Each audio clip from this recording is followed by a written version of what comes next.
ସଂକୀର୍ତ୍ତନ ପ୍ରସାରଣ କରୁଛନ୍ତି। ମତେ ଲାଗୁଛି ଯୋଗ ଗୁରୁଙ୍କର ଟୋଟାଲ ନାଇଁ। ରକ ତ ଅଛି, ମାଂସ ବି ଅଛି, ହେଲେ ଶଳା ଅସ୍ଥି ନାଇଁ ବେ। ଇଏ ଶଳା ଅସ୍ଥି ଥିଲେ କ'ଣ ଏ ସବୁ ସମ୍ଭବ ହେଇପାରିତା? ଶଳା ପୁରା ବୋନଲେସ୍ ଚିକେନ। ହଁ ହଁ, ଅଭ୍ୟାସ କଲେ ସବୁ ସମ୍ଭବ, ତମର ବି ହେଇଯିବ। ଇଏ ଯାହା ନାହିଁ ବାଲ୍ୟକାଳ ସେ କି ହବ ପାଚିଲା ହଇଓ କେନ୍ଦ୍ରାପଡ଼ା। କ'ଣ? ଇଏ ତମେ ମତେ ଟୋକା କରିବାକୁ ଚାହୁଁଛ, ହଁ ଅଷ୍ଟବକ୍ର ଋଷି କରିବାକୁ ଚାହୁଁଛ। ଇଏ କେନ୍ଦ୍ରାପଡ଼ା, କ'ଣ?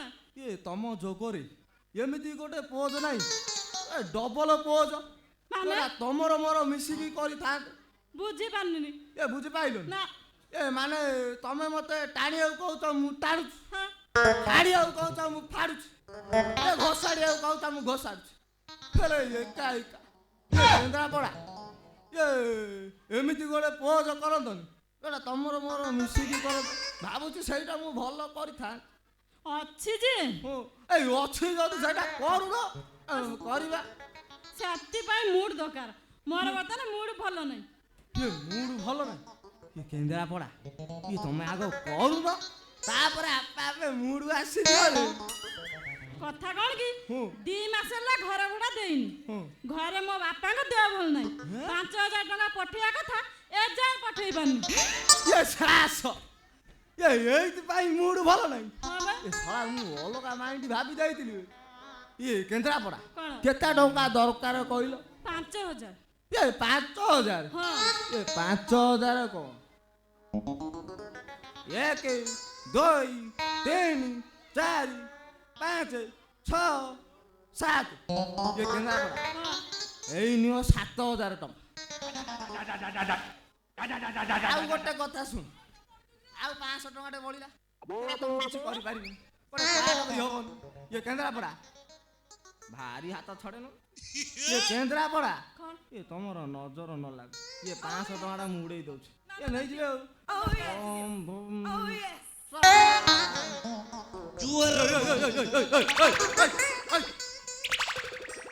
ଏବେ ମୁଡ୍ ଭଲ ହେଲା ତ? ଇଏ ପଇସା କ'ଣ ନେବେ? ଶଳା ମୋ ମୁଡ୍କୁ ଆଉ ସମ୍ଭାଳି ହଉନି। ଇଏ ବେଗି କହ ବେ। ଇଏ କେନ୍ଦ୍ରାପଡ଼ା କେନ୍ଦ୍ରାପଡ଼ା କରୁନୁ। ପଇସା ଦେଲା ଗୋଟେ ନାଳୁଆଟା ନା କ'ଣ? ପକ୍କା ନାଳୁଆଟା ଅଛି। ଆଉ ଇଏ କେନ୍ଦ୍ରାପଡ଼ା କ'ଣ? ଇଏ କ'ଣ କହିଲ କି? ନା ନା ନା ନା, ଆଉ ମୁଁ ଭାବୁଥିଲି କୋଉଟା ଯୁଗ ଶିଖେଇଲେ ଭଲ ହବ। ଇଏ ତମେ ଆଗ କରୁନ, ଏ ତମେ ଆଗ କର, ମୁଁ ତାପରେ ଦେଖେଇଦେବି। ତମେ ଗୋଟେ କାମ କର, ତମେ ପଛକୁ ଯାଅ। ପଛକୁ ଯିବି? ହଁ ଭଲରେ କରିବି। ଯୁଗ ଶିଖିଆ, ପଛକୁ ଯାଅ। ଯିବି ତ? ହଁ ହଁ। କରୁନୁ। ହଉ, ମୁଁ ତମକୁ ଯାହା କହିବି ତମେ ସେଇଆ କରିବ। କରିବ ତ? ହଉ କର। 1 2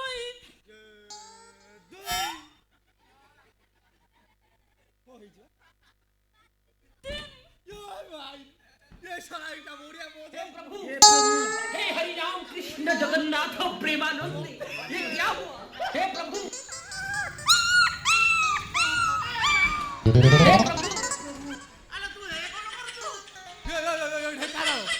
ତୁ କୁଆଡ଼େ ଆଇଛୁ ଭାଇ? ତୁ କୁଆଡ଼େ ଆଇଛୁ? କ'ଣ ଶିଖଉଥିଲୁ ନା ଶିଖୁଥିଲୁ ମତେ କହିଲୁ? ବେ ଶଳା ମୁଁ ଯୋଗ ଶିଖଉଥିଲି ଭାଇ। ଏଇ ରାମଦେବ ବାବାଙ୍କ ଯୋଗ ବା। ଶଳା ଯୋଗ ଦିଦି ଘରକୁ ଆସିବାର 2 ମାସ ହେଇନି, ଇଏ ଯୁଗ ଗୁରୁଙ୍କ ଉପରେ ଉଠିକି ଆଉ ଗୋଟେ ମୁଁ ତ କାହିଁ ଭାବି ପାରୁନି ରାମଦେବ ବାବା ଏମିତିଆ ଯୋଗ ଶିଖଉଥିବେ। ତ ଯେତିକି ମନେ ପଡୁଛି, ହଁ ଶଳା ସନି ଲିଓନି ମିଆଁ ଖଲିଫା ଯୋଗ ମତେ ଚିଣ୍ଟୁ କହୁଥିଲା। ତ ବା ନୂଆ ନୂଆ ଭିଡିଓ ରଖିଛି ଜନି ସିଂର, ହଁ ମତେ ଦେଖେଇଲା, ମୁଁ ଦେଖିଛି।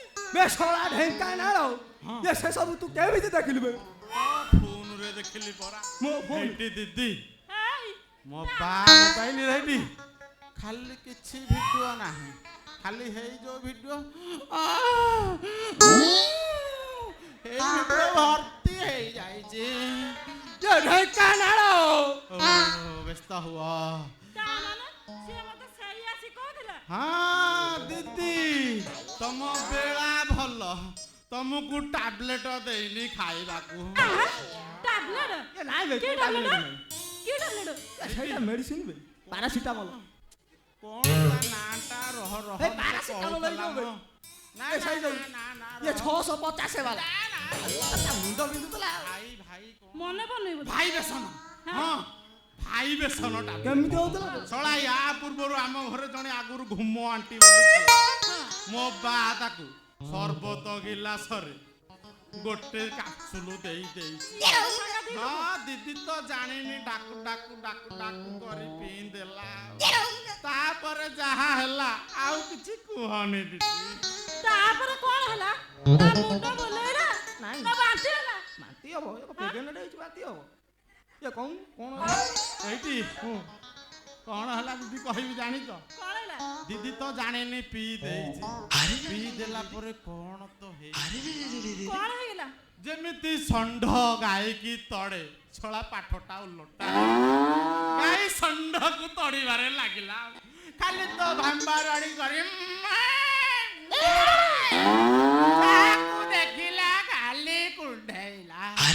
ବେଳା ଭଲ ଗୋଟେ ପାଗଳ ହାବୁଡେ ପଡିଗଲା। ତା ବେଳାଟା ଖରାପ। ଆଜି ବି ଯଦି ହେ ପାଗଳକୁ ଦେଖିଲେ କହିଦବ ହେଇଟି କୁମ ଦିଦି ଯା ଶଳା ନିଆଁ ଲଗିଲା ଭଳିଆ ଡେଇଁକି ପଳେଇବ। ନାଇଁ ବେ ଏ ତା ଦେହରେ ଗାଈର ଆତ୍ମା ପଶି ଯାଇଥିଲା ବେ। ଏ ସେଇଥିପାଇଁ ବା ଷଣ୍ଢକୁ ଖୋଜୁଥିଲା। ସେ ପାଗଳଟାକୁ ବି ଖୋଜୁଥିଲା। ତାକୁ ଶଳା ଷଣ୍ଢ ଭାବି ଦେଇଥିଲା ଆଉ। ଏ ନାଇଁ ନାଇଁ ସେଇଠି ଏ ଢେଙ୍କାନ ଶଳା ତୁ ଶଳା ତାଙ୍କର ସରିକି ବାପାର ସବୁ ତକ ପୁରାଣ ସବୁ ବଖାଡୁଛୁ ବେ ଶଳା କୁଳାଙ୍କର। ଏଇଠି ବାପା ମୁଁ କୁଳାଙ୍କର ନୁହଁ। ତମେ ଏଇ ଯୋଉ କାମରା କରୁଛ ଏରା ଜମାରୁ ଭଲ କାମ ନୁହଁ। ତମେ ବୁଢା ବୟସରେ ଆହୁରି କଣ ଖେଳ କରିବାକୁ ଚାହୁଁଛ? ଦିଦି ଏଇ ହଁ ଏଇ ଢେଙ୍କାନାଳ ହଁ ତାପରେ କହିଲୁ ସେ ଘୁମା ଆଣ୍ଟିଙ୍କର କଣ ହେଲା ମୋର ହେଇ ସାଇଲାଣି। ତମେ କିଛି ଟେନସନ ନିଅନି। ମୋ ବାର ଅବିକା ଫାଟିଲାଣି। ଢେଙ୍କାନାଳ ଏ ଶଳା ନିଜ ନାଳକୁ ନିଜେ ସମ୍ଭାଳି ବେ ଏ କଣ ଶଳା ତୋରି ଲାଗି ମୋ ପୁଅ ଆଜି ନାଲି ଆଖି ଦେଖୁଛି। ଏଇନେ ଘରୁ ବାହାରେ ଶଳା ମୋର 7000 ଯାଉ ପଛେ ଶଳା ତୁ ଆସି ଆମ ବାପ ପୁଅ ଭିତରେ ଝଗଡ଼ା ନ କରୁଛୁ ବେ ଶଳା ବାହାରେ ଭାଇ। କୁଆଡେ ଯିବି ନା ନା ନା ନା ନା ନା ମଉସା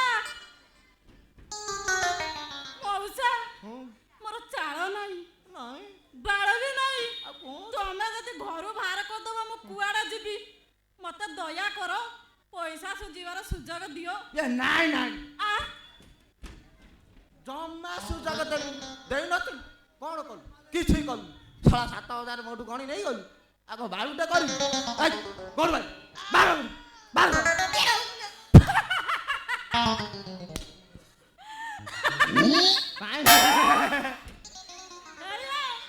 ତମଠୁ କଣ 7000 ଆଉ ତମ ପୁଅଠୁ ବା 17000 ନେଇଛି। ବେ ଢେଙ୍କାନାଳ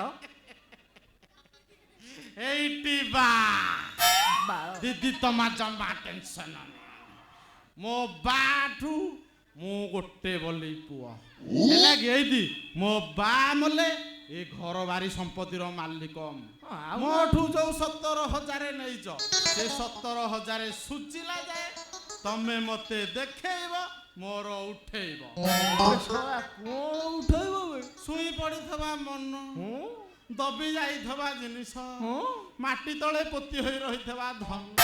ବାର କର ନା ବେ ଏ ଢେଙ୍କାନାଳ ହଁ ଏଇଠିକା ଆ ବା ହଁ ବା ଶୁଣ ହଁ ମୋ ରୁମକୁ ଯିବା ଚାଲ ହଁ। ମୁଁ ତମକୁ ଯୋଗ ଶିଖେଇବି ହଁ ଚାଲ ଚଲୋ ଏ ଢେଙ୍କାନାଳ ଜାଣିବେ ଶଳା ତୋତେ ଖାଇଦବ ଏ ଢେଙ୍କାନାଳ